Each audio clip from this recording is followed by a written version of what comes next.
Capitolul 7. Potopul. După aceea a zis Domnul Dumnezeu lui Noe: Intră în corabie, tu și toată casa ta, căci în neamul acesta numai pe tine te-am văzut drept înaintea mea. Să iei cu tine din toate animalele curate câte 7 perechi, parte bărbătească și parte femeiască, iar din animalele necurate câte o pereche, parte bărbătească și parte femeiască.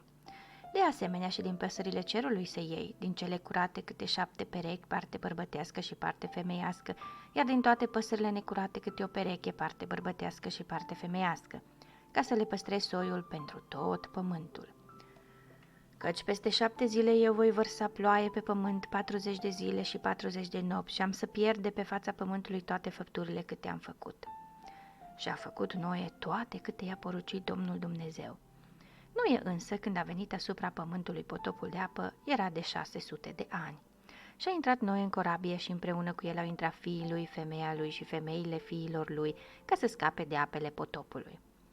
Din păsările curate și din păsările necurate, din animalele curate și din animalele necurate, din fiare și din toate cele ce mișcă pe pământ. Au intrat la Noe în corabie perechi, parte bărbătească și parte femeiască, cum poruncise Dumnezeu lui Noe. Iar după 7 zile au venit asupra pământului apele potopului. În anul 600 al vieții lui Noe, în luna a doua, în ziua 27 a lunii acesteia, chiar în acea zi s-au desfăcut toate izvoarele adâncului celui mare și s-au deschis șgheaburile cerului. Și a plouat pe pământ 40 de zile și 40 de nopți.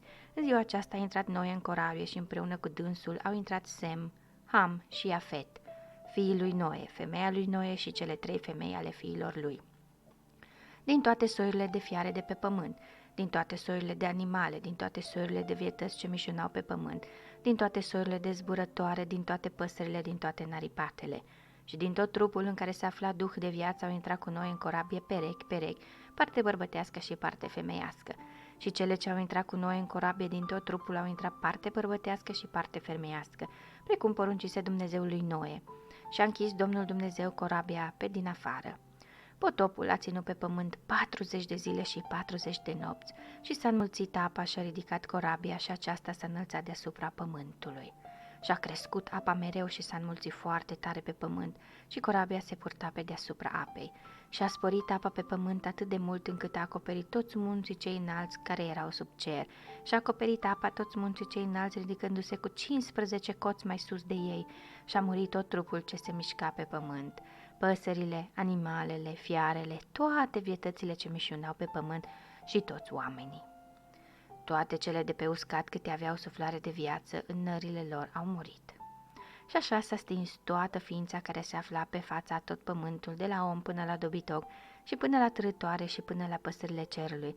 Toate s-au stins de pe pământ și a rămas numai Noe și ce era cu el în corabie. Iar apa a crescut mereu pe pământ 150 de zile.